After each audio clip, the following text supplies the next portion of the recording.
Okay. Week one almost in the books. Welcome to Fantasy Fire and Ice from Sportstopia. I'm Matt Galka. We'll bring in Cody Carpentier in a second, but we're almost done with week one. We have one game left tonight. And maybe you're thinking, I drafted Travis Kelce, I drafted T. Higgins, I drafted Josh Jacobs. Is my fantasy season over? And I'm here to tell you, yes, draft better, please. You have to get better players. No, I'm just kidding. That's why Sportstopia is here. That's why we have experts like Cody Carpentier joining us to guide us along when we hit a few roadblocks in that opening week. So check us out, sportstopia.io, for your year-long fantasy. For your daily fantasy, we have a state-of-the-art exclusive optimizer for all of your DFS contests. We all want to win the Millie Maker, and I'm going to guess Cody didn't because he's sitting with us today, but maybe he got close. So, Cody, great to be joined by you. Great to work with you. How was your week one? How are we doing? Week one was good. Of course, we have like the last 6 months of the offseason where you kind of build up your takes of players you like and players you dislike and angles you're taking as far as fantasy goes. And it all kind of comes to a head in week one because that's when everyone goes, "Oh, I was right. I was so right." But the thing we have to realize is like, hey, there's still 16 more weeks of this game to be good. Big game to be had. So everyone's going to be right. Everyone's going to be wrong. But I think week one was so far so good. We got Buffalo and the Jets tonight. That'll be a fun one. And yeah, I indeed did not win the Millie. I had 4 lineups hit the cash line, but I did not win the Millie because I couldn't complete the roster. I had 2 guys, that would dud out in each roster. So it is what it is. Well, we like to see it in green. We always like to see a little bit of green, right? It gives us that little bit of hope to keep going.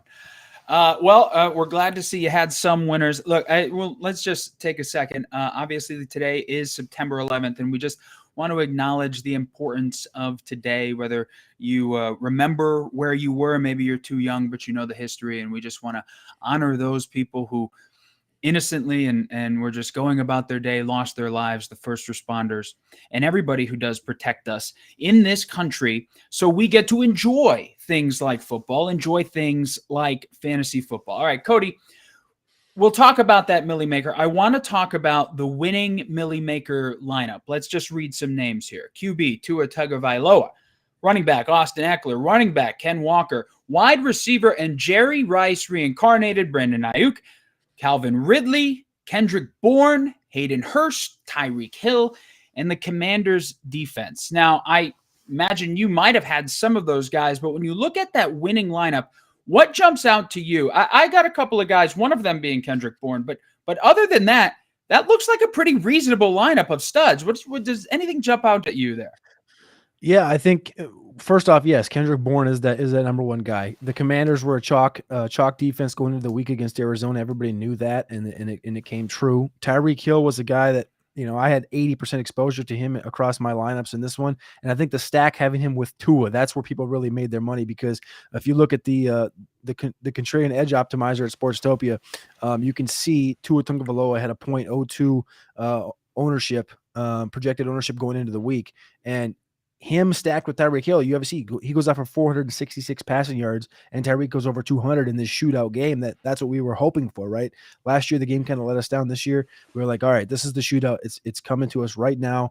We're getting the Chargers onslaught. We're getting the Dolphins onslaught. It ended up really just being Tua and Tyreek Hill. So it makes sense that these 2 guys are in here. Eckler did find the end zone in this one. Ridley was kind of an expectation across the board. It was either going to be people are fully in on Ridley or fully out on Ridley. So that was an interesting one. And then Hurst was one of my favorites just going in. I will say that. But I think the 2 interesting ones for me would be Kendrick Bourne, obviously in New England. But that did make sense after you take into account Devontae Parker not playing in that game. And then Ken Walker, who came in with a groin injury. Having him just kind of fall into this lineup was kind of an interesting angle, especially since they lost this game. He only had 12 carries on the ground, and he did have 4 receptions, but it was only for 3 yards. So Ken Walker's kind of an interesting one. We know the talent, but it was interesting to see him in this lineup. And then Kendrick Bourne obviously is the what he made that, but it takes that sometimes. It takes those random guys, and that's why you throw the darts on. I threw a dart on Chase Claypool this week. I threw a dart on Evan Hull this week, and they were like, airball, right? So, but that's what it takes sometimes. Well, look, when the dart throw hits the bullseye, I mean that's what we're looking for. The note on the Dolphins and the Chargers, if you're just a casual fan, best game of the day yesterday. I mean, most exciting, and Tua was balling. I mean, he was balling out. Quickly about the Dolphins season long. We're going to see this Tua Tyreek stack every week, and we might see it in a few more winning lineups. Or are these prices going to be adjusted where they're just going to be priced out? You can't do it anymore. The Tyreek Hill one's going to. The Tyreek Hill one, they should spike right up to the. I mean, he's already, where is he here? He was 8,200 this last week on DraftKings, $100 ahead of Jamar Chase, 600 ahead of AJ Brown, and 600 behind Jefferson. I would assume that Tyreek and Jefferson are going to be lockstep the rest of the way unless something dramatic changes. Now, he did go into the season, remember, saying, I'm going for 2,000 yards. We're through week one, and he's already 10% of the way there. So that's interesting. Tua, on the other hand, Tua was a good value. That's why he only had a 0.2% projected ownership, but he's at 6,700, which was sixth going into the week. You could see him creep his way up into the Joe Burrow range, just ahead of 7,000 on DraftKings particularly. But yeah, this should definitely be a stack that you should have every single week as long as the game is in line. Well, I think at this point, anything less than 3,600 yards and 32 touchdowns for Tyreek Hill, you have to consider it a failure after that week one. I mean, he just got to keep up this pace.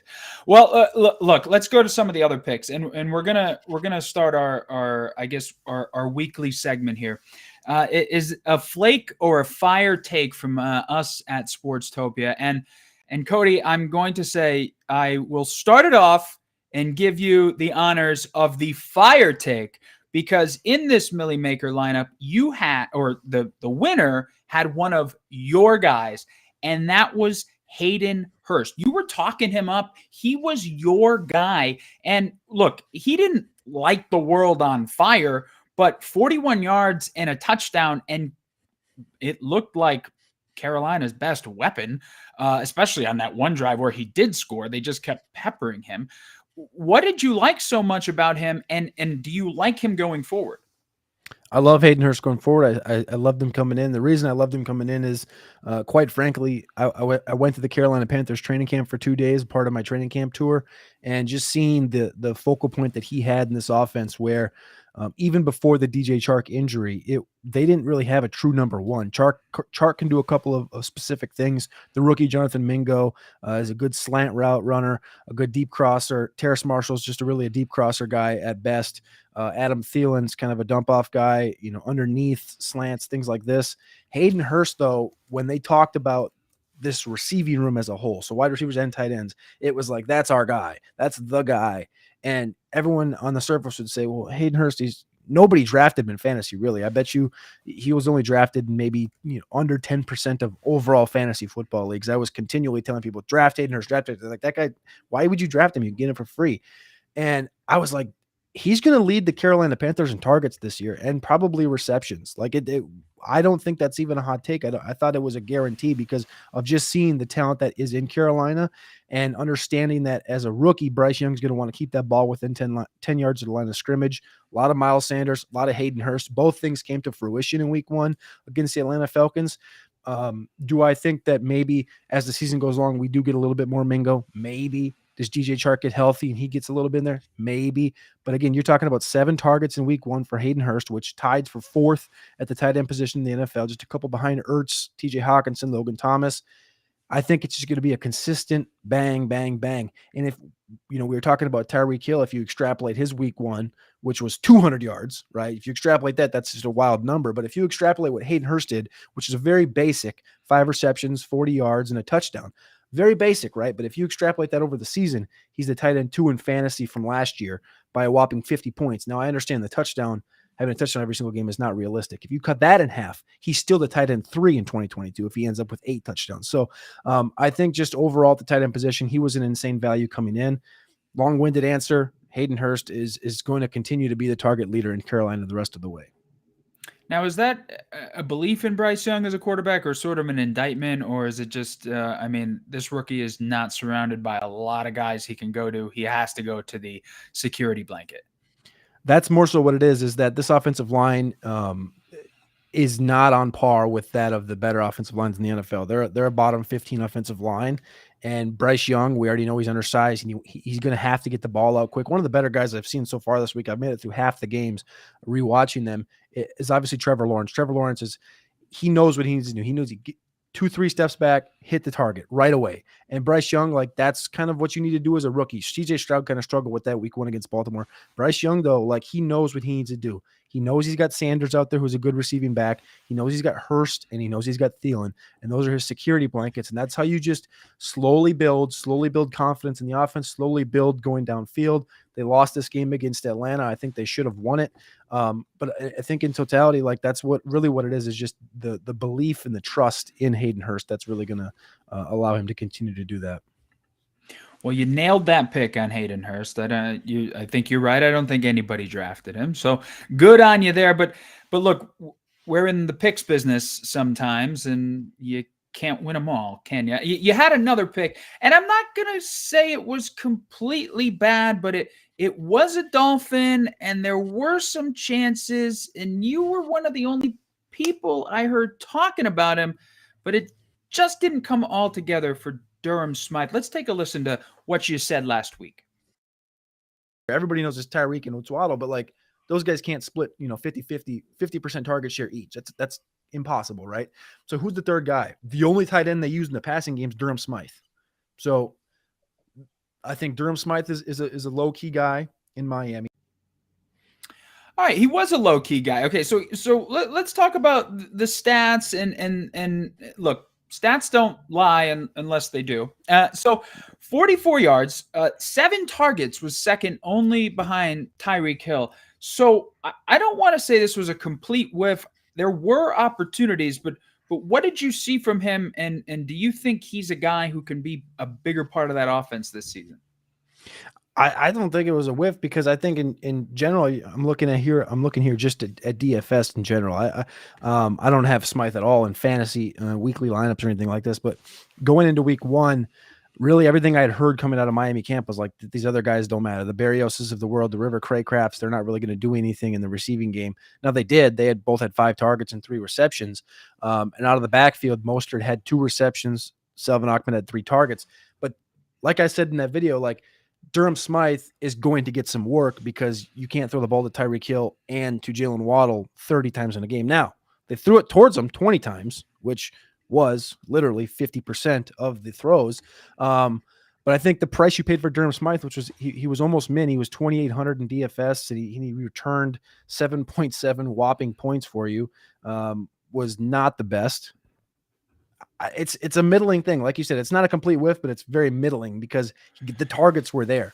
So I'm going to continue to look at him, because I don't think the number's going to go up, but it's just a very odd thing, because what I did like out of it was literally just the opportunities. Here's what killed you. And if you watched the game back, or maybe you were watching it live, the touchdown to River Craycraft, it went right over Smythe's head, and it looked like he was going to jump for it. And I was sitting at home watching Red Zone, and I was like, oh my God, Durham Smythe, but and then River Craycraft, who I'm sure everybody had in their lineup. You probably saw that play. Did you get a little? Did you get a little happy when you saw that, and then it was just ripped away from you? Yeah, the stat line, obviously, it's like, right, 4 for 50 and a touchdown would be a lot different. That's literally what Hayden Hurst's stat line was. So that'd be a little bit different if the touchdown went to Durham Smythe and it went to River Craycraft, because as you mentioned, everybody had River Craycraft in their lineups this week. Oh, everybody. Now the better boss. I liked how Braxton Berrios looked. What do you make of that? Berrios, that was the other guy, right? When the Trash Man was one of my buddies that went on a training camp tour down to Miami, and he saw Miami versus Houston. I said, well, who's the clear wide receiver 3? Is Eric Ezukama there? Who's a guy who caught some buzz over the offseason? Is Chosen Anderson, formerly Robbie Anderson, is he there? No. It's Braxton Berrios. I was like, well, what does that matter? He's like, it doesn't. So what I did see out of Braxton Berrios was a solid wide receiver 3, a solid guy that's going to work on the slot a lot in this offense. And I think really what you can kind of think about is what we know in Cincinnati. What we know in Cincinnati is that Tyler Boyd has just over time been a consistent guy that just is ignored, and he's just consistently targeted. So I'm definitely going to be watching Braxton Berrios going forward, because like you said, you throw the ball 45 times in a game, And if you can get 5, 6, 7 targets out of that, that's going to be very interesting when you get down the line in fantasy football and you get down the line in DFS, things like that. Like all it takes, as we just talked about with River Craycraft versus Durham Smythe, it just takes that one football, that one touchdown. River Craycraft had 13 points in this game because of that one ball that just doubles your fantasy points. It's a touchdown, right? So there's going to be opportunities for Berrios like that because this Dolphins team is going to score so many points. But I thought he played good. And you got to, and you just to put a bow on this, you got to think that eventually they're going to have to key in on Tyreek Hill. I think if that guy continues what he's doing, he might really have a career in front of him. Defensive coordinators might want to take note. Jesus. So you can't. Somebody tweeted out there and was like a video of the play against J.C. Jackson. You literally, there's not a soul in football and possibly in the history of football. Maybe Deion, maybe in Deion's prime, but there's like not a soul that can stick with Tyreek Hill play in and play out. I don't even know how you call it. I always call it like the jukes and jives that he brings to the table is just an entirely different dynamic that, again, you can't guard it.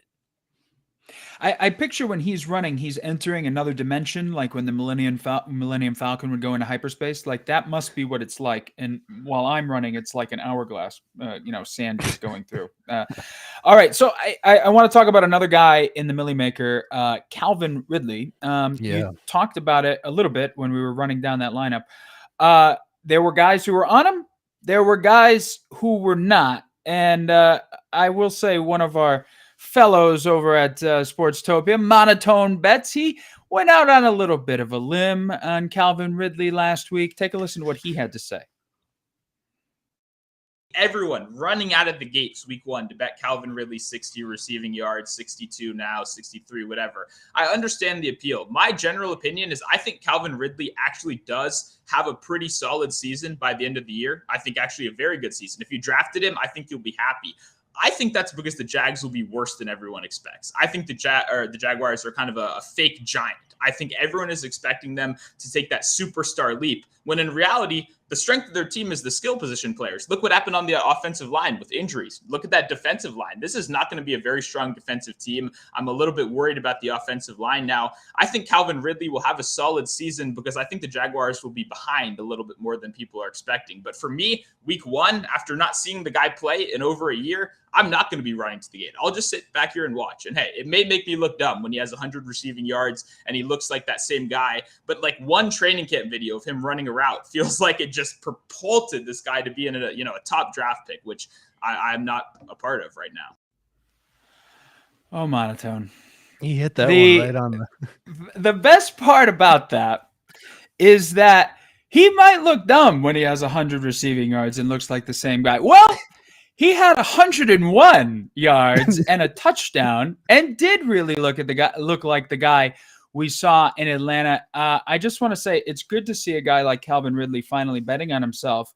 What did you make of Ridley's performance? I actually saw an interesting tweet you had about his first half and second half, and it might correlate to how the Jaguars almost lost that game. What did you make of his performance? Yeah, this game was very interesting. I watched that one back this morning, and he had, like I said, he had 7 receptions in the first half. I think he had like 6 in the first 22 minutes, and then he had 2 the rest of the second quarter, and then 1 in the second half. I thought, all the way leading up until about midway through the third, start of the fourth quarter, I was like, this is going to be a Colts football game. The Colts are pulling away in this one, and then they had a massive punt that should have been down at the 5. And they kind of turned their backs, and Jamal Agnew took it, went around the edge, and that kind of changed the entire momentum of the football game. But I'm kind of in line with what Monotone said. Like when you watch this game back, like this is not the Jacksonville team that we fully thought they were going to be. I think they're very strong in the front. I think the offense is going to be solid, but it definitely left something to be, look forward to down the line, I guess. I don't know. Calvin Ridley in whole, though, Calvin Ridley looked fantastic. I mean, 2 of the most impressive players I've seen so far this week, just watching back, like I said, I'm through half games, Calvin Ridley and Zay Flowers, just as far as the route running goes. 2 guys that are dynamic in and out of breaks. They caught every football, and you couldn't really guard. I mean, Tyreek Hill, obviously, but that you couldn't really guard. You couldn't really do anything about what they were doing. And I think as the rapport continues to build with Trevor Lawrence and Calvin Ridley, it's only going to get better and better, because you could still see the connection that Lawrence has with Zay Jones, who was there last year, with Evan Ingram, who was there last year.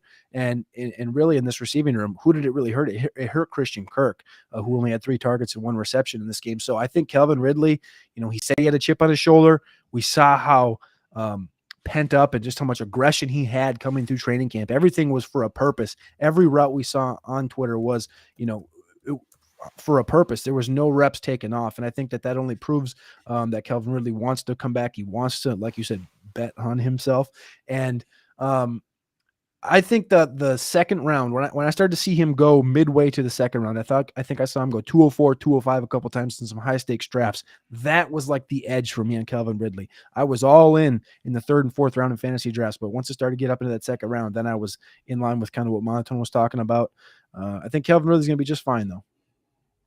Yeah, and one of the other things Monotone mentioned, which I think we'll see play out in the season, and also I think what we'll see in some DFS stacks is against an Anthony Richardson-led Colts offense, who not a lot of people expected a whole heck of a lot from. I mean, they hung around in that game. It was by no means a slam dunk for the Jaguars. They had to come back. So I think there are going to be opportunities all this season to see a Jags stack. You saw ETN also break off the big run and get the touchdown.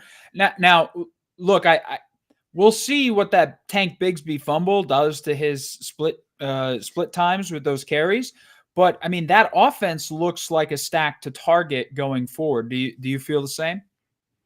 Yeah, I think this depends. I mean, it's always going to be week in and week out, especially with the DFS stuff and stacking. But I think that Ridley is going to have a number of games that are big like this and even bigger, because they're going to say, "Hey, we need to just continue this throughout the entire game." Right? We saw even with like Justin Jefferson. Justin Jefferson had a massive first half, slowed down a little bit, but he still ended up with 150 plus. Tyreek Hill, you just got to finish up through those games and kind of what Monotone alluded to. Like he thinks as the season goes on, Ridley's going to get better and better and better.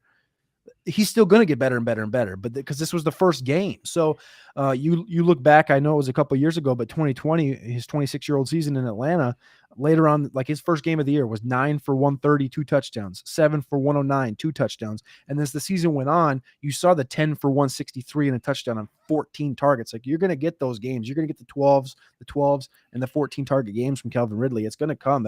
He looks like he's returning completely to form like he was in Atlanta just a few short seasons ago. So I think the Lawrence Ridley stacks with a little ETN dabbled in there, especially, if Bigsby does increase that role. But again, that he did score a touchdown in this game, but the ball that bumped off his hands and was picked off, that was brutal. That was a brutal one. Cause you rarely see a NFL receiver and NFL running back catch a football like this and it pan out. Yeah. Well, speaking of NFL receivers who might need a little work on their pass catching, I want to go back to Thursday night when Kadarius Toney, doing his best impression of a snake, just didn't seem to have any hands out there. And with the Kelsey news, it left Patrick Mahomes and Chiefs backers in a little bit of a bind. But one of our colleagues at Sportstopia did go out on a limb. He did like some folks on the Chiefs, including one that scored a touchdown. Here's what Terrell Furman had to say about some of those pass catchers. Taking a dart at the board and just hoping for a bullseye, knowing I know nothing about darts and I'm probably going to land on a 2 or a 4. Like, I mean, how do you possibly even consider, like, it could be anybody. It could be, if he suits up, Kadarius Toney. He's been a favorite target of Patrick Mahomes when he's in the lineup. It could be Sky Moore. It could be Noah Gray, like you talked about. It could be Blake Bell. I have Blake Bell at 22-1 for first touchdown, just because we've seen this Chief offense go into some weird triple option mode and then they flip it over to the backup tight end and he walks in for a touchdown. Like, there's so many different options. And so I kind of stayed away from a lot more Chiefs players and just said that, hey, if I got Patrick Mahomes, I feel good. I have Jerick McKinnon. I think Jerick McKinnon is going to account for a score and some yardage. I feel decent about that. But anybody else on the Chiefs, I kind of feel like it's just a dart throw and hoping that they get open for Patrick Mahomes on that one play. Sometimes we just are not good at darts. But I will. All right, let's start with a good one. All right, Blake Bell. He didn't score the first touchdown, but he did get one of the Chiefs' scores, right? I mean, and Noah Gray didn't have a terrible game. He was targeted a few times. You heard Chris Collinsworth talking him up that night. Collinsworth telling America we're about to find out how good Patrick Mahomes, the two-time MVP, Super Bowl champion, really is. I've never heard of this man. So you look at that performance back on Thursday night, and I'm just trying to we're going to get to a segment a little bit about panicking or relaxing, but I mean, look, Kadarius Toney is still wondering if he's suited up for that game. I think Chiefs fans are wondering if he's suited up for that game. What happened? And Patrick Mahomes, to just pull this back out for a DFS standpoint, he's always going to be priced either the highest or close to the top. But I mean, unless Kelsey comes back, who else are you going to stack him with? Or are you worried about what you saw? Are we seeing? Do I have to overreact even more? Is Superman turning into Clark Kent before our eyes? What's going on in Kansas City? I think Kansas City in total is going to be fine. I think really they missed Chris Jones a lot more than they missed Travis Kelce, because I think as the season goes on, we kind of talked about this with Ridley a minute ago, this is going to get better and better and better. And this is the complete worst case scenario you could have hoped for, right? Like 12 drops across the field, Toney being the majority of those on 5 targets. I think Toney, there's still a world for him. I had in my notes from this game, I said Toney catches all 5 footballs. He has 120 yards and a touchdown in this one. Like that's still we're talking back to that Giants game with the Cowboys where he literally went for over 100 and a couple touchdowns. It was like, yeah, we're still thinking about that game because it's still there. Like talent is still there. The abilities are still there. We just got to, put some tacky and some glue on those gloves and maybe, I don't know, put the ball more on his numbers than they were on his numbers already. I don't know what to really tell Kadarius Toney, but I think the upside's still there.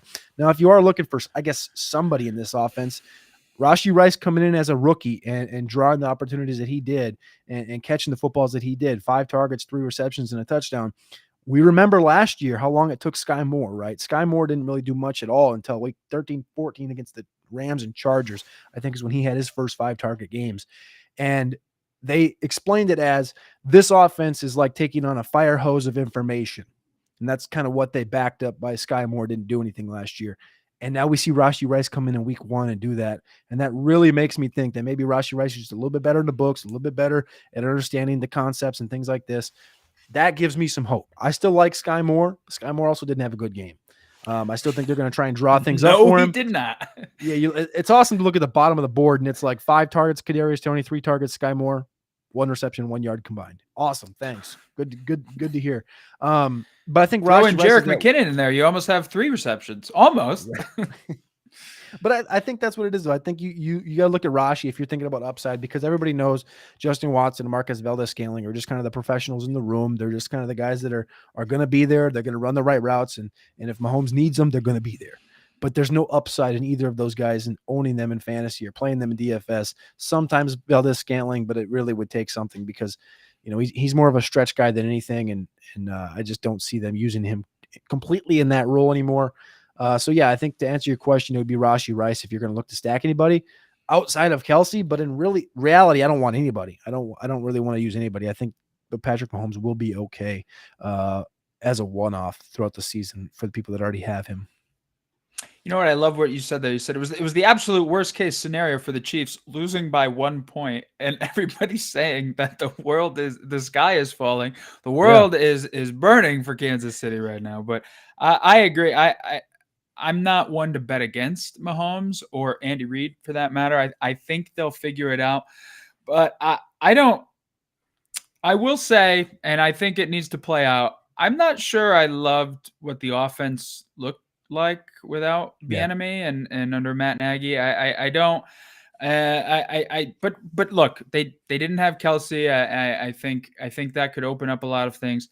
Because don't forget, Kelce has really revolutionized the art of running wide open and catching a pass from Patrick Mahomes. So I think if he could do that again, I think the offense will look just fine. All right, so our final Flaker Fire from last week is probably the best take you'll hear ever in your life, because it's about the Green Bay Packers. And I just want to shout out Corey Parson for putting on his cheese head and saying he was going to go all in on the Packers. Take a listen.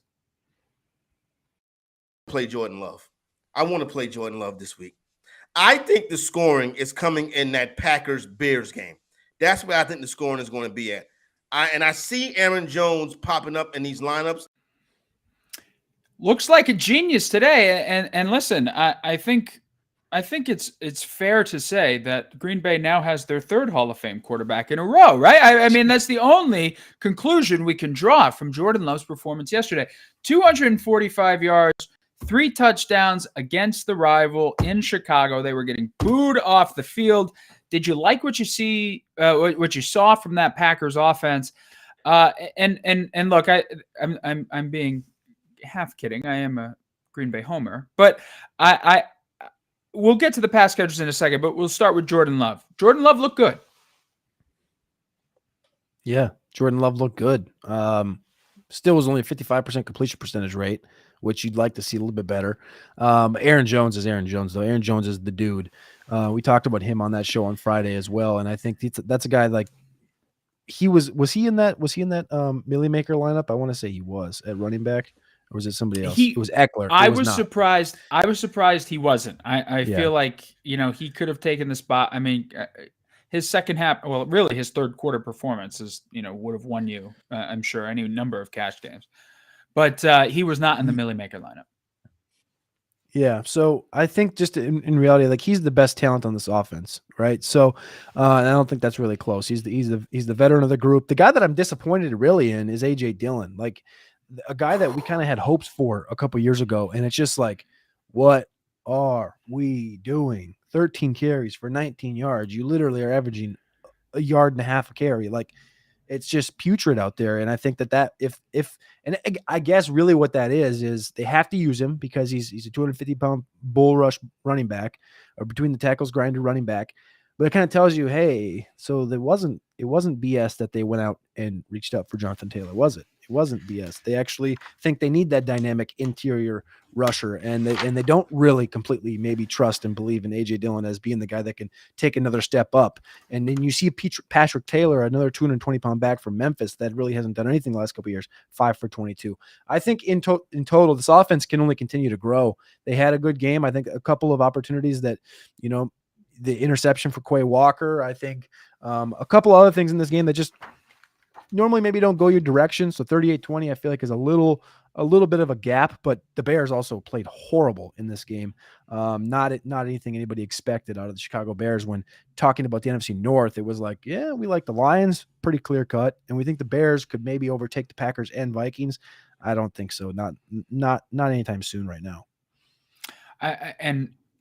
Justin Fields was supposed to take the leap. It looked like he took a fall and not a leap. I mean, DJ Moore was looking around thinking he was still in Carolina. Like, it didn't really look all that good for the Bears yesterday. And you also, the Packers also, they didn't have Christian Watson, who is their best pass catcher in a group of young pass catchers. Romeo Doubs had 2 touchdowns. I think it's pretty clear that there is chemistry with Jordan Love there. But you mentioned the efficiency of Jordan Love, or the inefficiency. It's not like, that was that great. And again, outside of the 2 touchdowns, Dobbs didn't do much. Samori Toure had a big pickup. Jaden Reed had some targets. I mean, Jaden Reed looked good without Christian Watson. But it's one game, right? And I think if you're a Packer fan, you're probably riding pretty high with all the crap that was talked about Jordan Love and our departing Aaron Rodgers, who's going to make his debut tonight. But I had I won't say I'll just say somebody wrote about the Packers offense in their audition for Sportstopia and how you should buy into it. I don't know who it was, but I'm sure they were very smart and handsome. And it looks pretty good right now. And the A.J. Dillon thing, quads apparently do not make a good running back. They look good in pictures, but apparently they don't make a good running back. I am worried about the Thunder to the Aaron Jones Lightning, but we'll see. We'll see. They get the Falcons next week. So we'll yeah. I was going to say you're a Packer fan, correct? I am. Yeah. How'd you guess? Okay. So well, I just a couple things here. So you talk about the Falcons next week, then they got the Saints, Lions, and Raiders. I think as a Packer fan, I don't know. I'm going to ask you this question. This is why I'm bringing it up. Going into the season, I might have looked at that and been like, 2-3, I'd be happy going into that bye just to see what this team looks like. Now I'm looking at this schedule and I'm going, hey, there's a world where we might be 4-1 going into that bye week. Yeah, and well, look, I'm not gonna say this out loud, but did I think 1-0? Did I? No. Did I think 1-0? I don't think I thought there was going to be a win at Chicago out of the gate. I mean, I liked what I saw in preseason, but there's only so many times I can hear they're playing against backups. But I just, I bought into the field type. I bought into the new offensive weapons, and look how far that got me. So Atlanta, I chalked up to a win, and I'm going to get to Atlanta in a little bit about why I chalked that up to a win. A lot of it has to do with their head coach. And then the Saints, I have a good friend who's a huge Saints fan, and he texted me yesterday, all Derek Carr needed was a defense. Now he has one. What happened? So the Saints didn't exactly light the world on fire, but we'll see. Hope springs eternal in Cheesehead Land. Maybe a wild card spot in the future, or maybe we'll get revenge on the Lions. Who knows? I'm not, put a bow on that in the NFC North. You talked about Justin Jefferson before. And the second half of that game, it looked like Justin Jefferson was sitting on the bench and counting all of the guaranteed money Kirk Cousins has earned just to not do that much. So, it was a tough one. It was a tough one in Minnesota. But look, all of that, Vikings, Saints, it all goes back to what we're going to talk about now. If you're in Minnesota, if you're in New Orleans, if you're in Kansas City, if you're in Seattle, if you have some of these players, are we panicking or are we relaxing? Relaxing after a week 1 performance? I want to talk about some individual performances. But first, I really do want to talk about the Bengals, just because team-wide, I mean, Joe Burrow, his worst performance in his career, he went to bed last night on a bet of money. I'm sure he did. But that was a debacle for Cincinnati. Are you panicking? No, I'm not panicking because Cleveland looked a lot better than I thought they did. I think Cleveland's pass rush was something that was very not breathtaking. I'm trying to think of the word, but it was just very a breath of fresh air to see something like that in Cleveland, where this looks like a good team. I was very much out on the Cleveland Browns coming into the season. I was like, I don't know. I don't trust Deshaun Watson. I don't really know how these weapons are all going to work together. I think Chubb looks fantastic. Of course, Jerome Ford is a great complementary piece. Cleveland looks really good. So I don't want to take that away from them, but I think Cincinnati did again, you have to remember that Burrow was out for a little bit of time, and that kind of can mess with your connections with these receivers. Now, scoring 3 points and not even having 100 passing yards is, I think, a different level of it. But the weather was not great in Cleveland. Again, the Cleveland pass rush was fantastic. I think, Myles Garrett was a complete menace in this game. They lined him up all over. They lined him up all the way out wide where he normally plays, all the way into the zero, head up on the center. And when they lined him up there, he was way too fast for the Cincinnati center, and they couldn't stop him. They couldn't slow him down. They also had Agbo Okoronkwo from UCLA. He was a rookie a couple seasons ago. Zadarius Smith. Like, this defensive line looked fantastic, and Cincinnati really couldn't slow him down. Also talked about Kadarius Toney having no receptions on his 5 targets. T. Higgins in this game, 8 targets, 0 receptions, a big old dud for T. Higgins.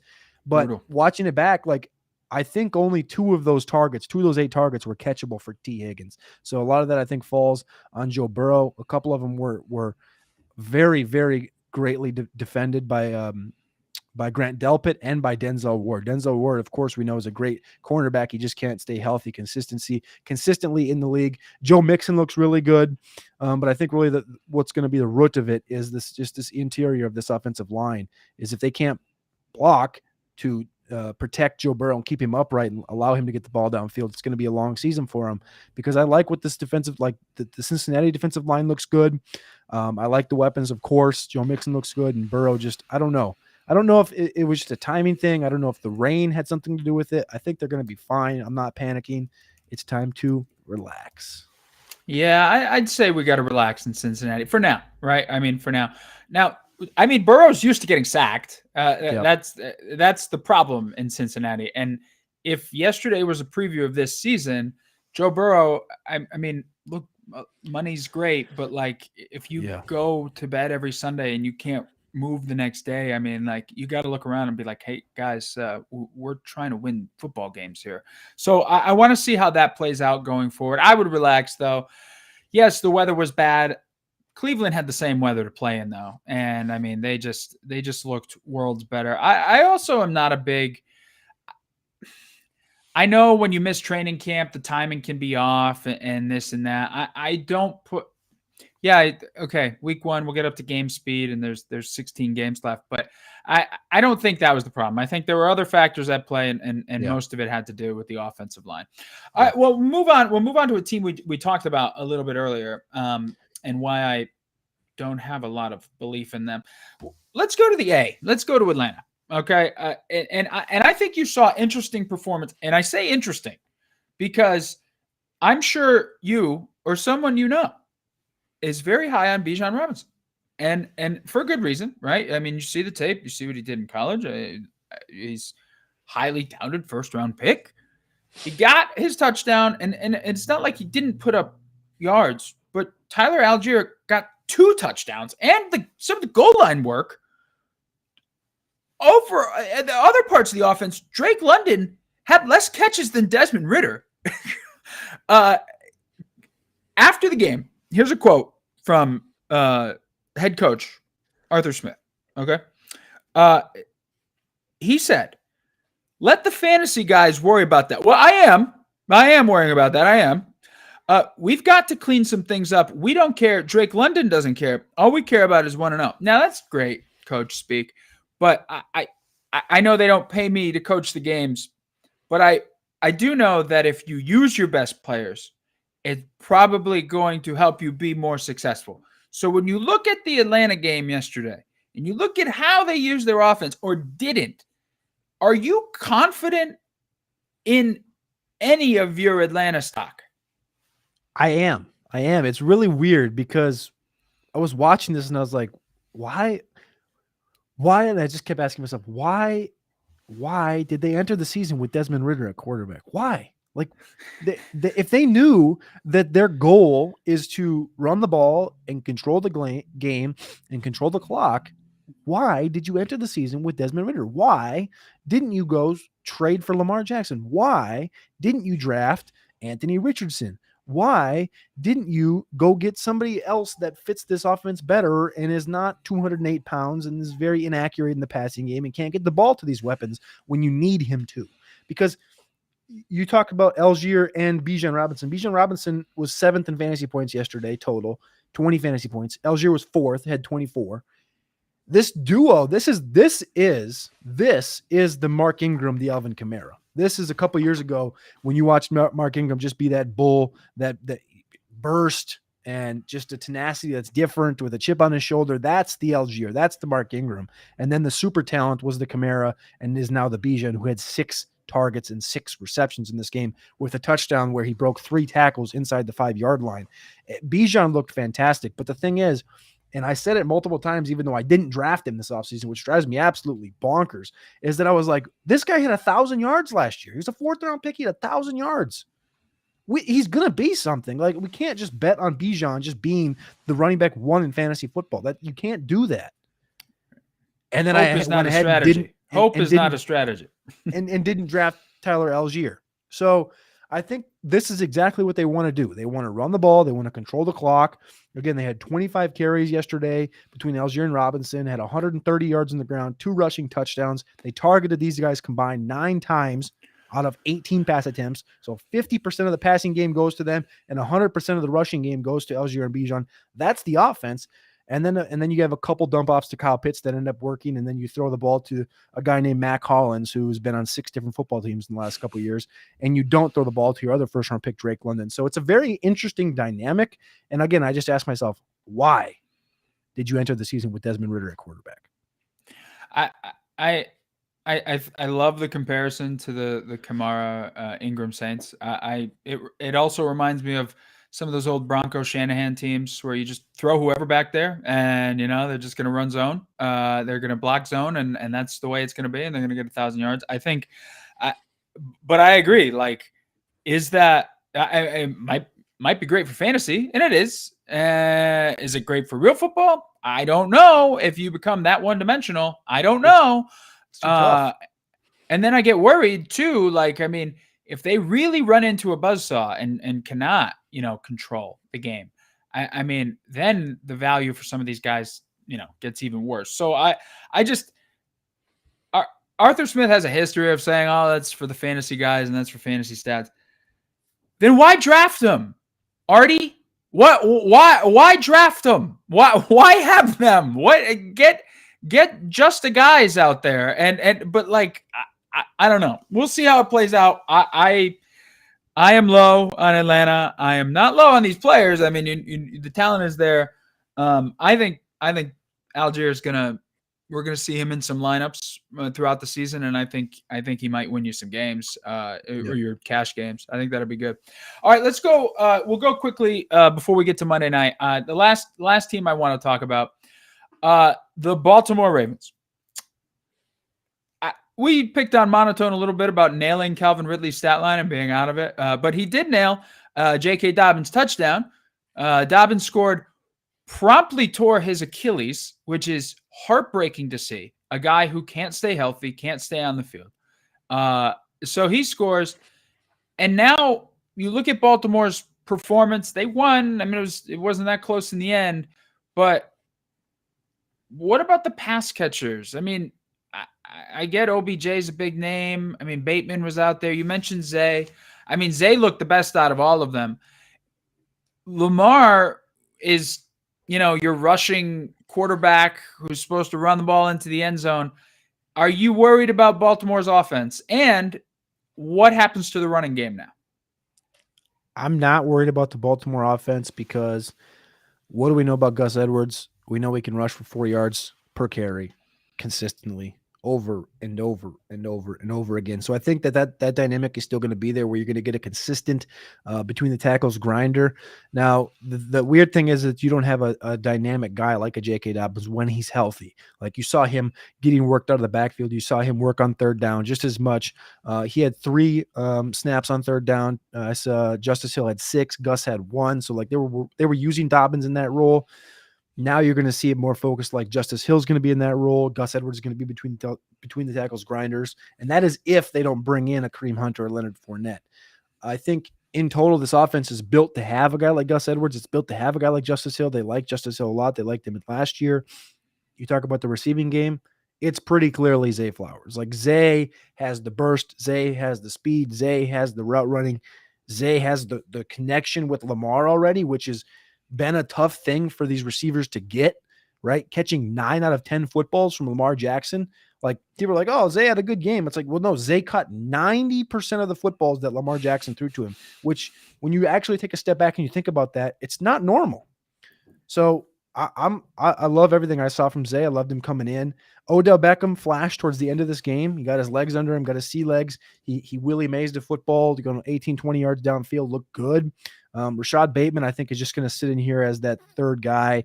And I think really when Mark Andrews comes back, it's going to be less Bateman, and he's probably going to fizzle out. So I'm not really going to angle towards Bateman much at all in fantasy, actually at all.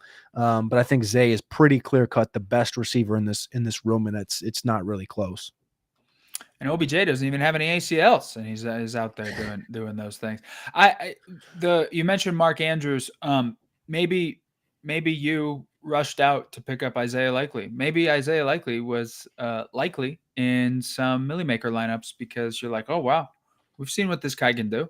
He's put up 20 points when Mark Andrews been out before. We've seen what this guy can do. And what did this guy do? He didn't do much. I don't expect all of a sudden Mark Andrews to come back and do that type of thing. So we're still high on Mark Andrews, even though the tight end didn't appear to be a big factor this past weekend. 100%. I mean, it's all a talent thing. I don't think Likely was probably working in that number one spot. I think coming into the season, we kind of all assumed, oh, they're going to use 2 tight ends. It's going to be Andrews and Likely. And in this game, it tells me that everything's been focused on Andrews, and then Likely just got thrown into it in the last 5 days, and it just he just wasn't a mesh in what the first team was planning to do. That's really what that tells me in kind of what we saw. Because if he was planned, and if he has been taking a ton of those first team reps, and he has been a feature of the Todd Monken offense, I think you would have saw more from Isaiah Likely in week 1. So I think we're going to see a lot less 2 tight ends in the passing game than we kind of expected coming in. Well, I'm sad in a way that we're through 99% of week 1, but we have one game left. That I was going to throw in one more panic or relax. I was just going to say the Giants in general. Panic. But I'm not. Yeah, I would panic. I think we all are panicking. I think they just fumbled again. That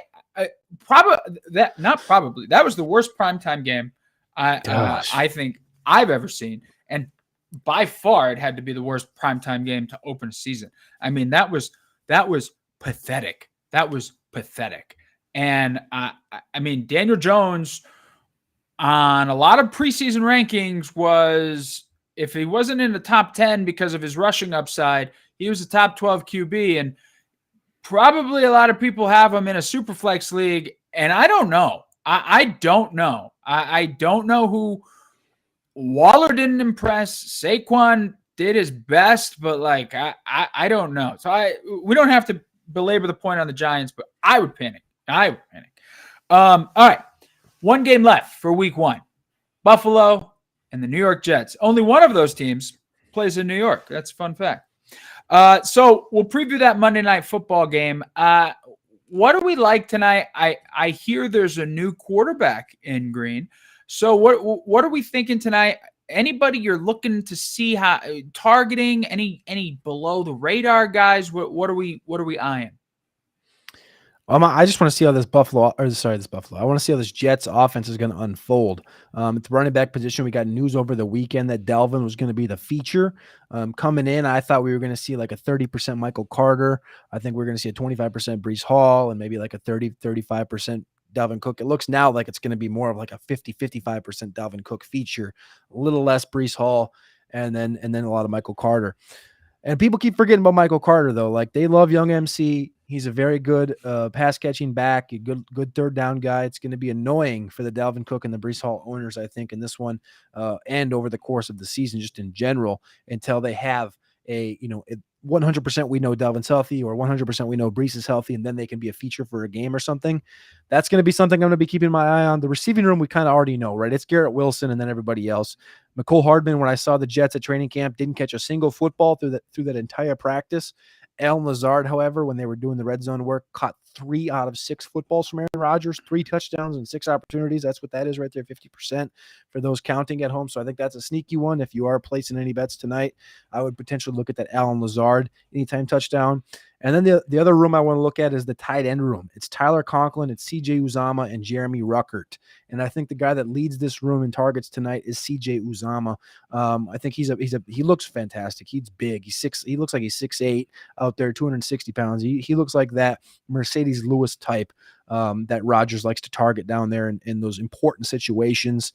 On 3rd and 3, roll out, Rodgers dink dunk, first down. You saw it a million times, Matt, up in Green Bay.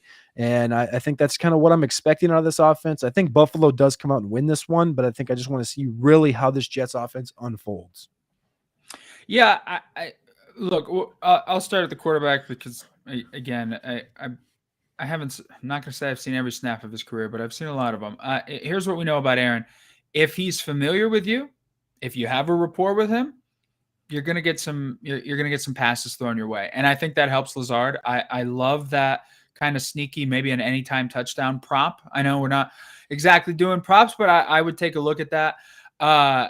Obviously he loves Garrett Wilson, gets the chain. I mean, he wants Garrett to be Devontae Adams reincarnated. I like there's a lot to like there. But I will go to the running game. And the only reason I want to go here is something I said there, when we had our draft, and I'll say it again. Breece Hall is coming off a catastrophic injury for a running back. And I know these guys are freak athletes, but sometimes it takes a while. I know Adrian Peterson made it look easy, but it's not. And I think if the Jets were that confident that he was going to be that near running back one that we saw last season before he went down, they wouldn't have signed Dalvin Cook. They wouldn't have done it.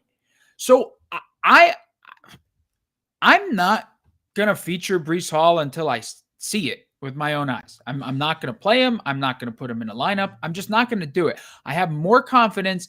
I have a philosophy when I'm picking teams. I don't want the headache, okay?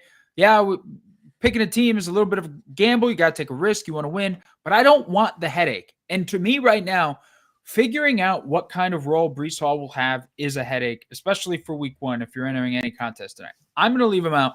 I feel more comfortable with Dalvin Cook. And if we want to talk about props, just because I like the names, I'm going to do a let them cook prop. I might do a Dalvin James Cook anytime touchdown parlay.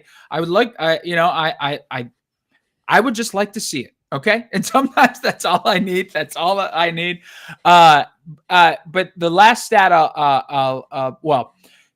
with the Jets, the last thing I want to see too is we've heard about Aaron and he's got a chip on the shoulder, the size of the boulder, and he wants to prove a point and this and that. The Jets really might be the third best team in that division. And, we're going to find out, I think, a lot tonight. He might say relax after the game if they get smacked around by Buffalo, who they have the experience. They know what they got there for the most part. So we'll see. We'll see how motivated he is. We'll see how he's slinging the ball around. Love that Uzama call out. I mean, besides, he hit Bob Tonyan a couple times in Green Bay, and he would go to the big dog Mercedes on those big third downs or when they needed a conversion. I love that call out, sneaky pick there. For Buffalo, here's a stat I really like that I heard today. Gabe Davis had last season was the first touchdown scorer the most. And it was 4 games out of 17, not that great, but I've seen Gabe Davis produce in primetime before. I like me some Gabe Davis in that offense.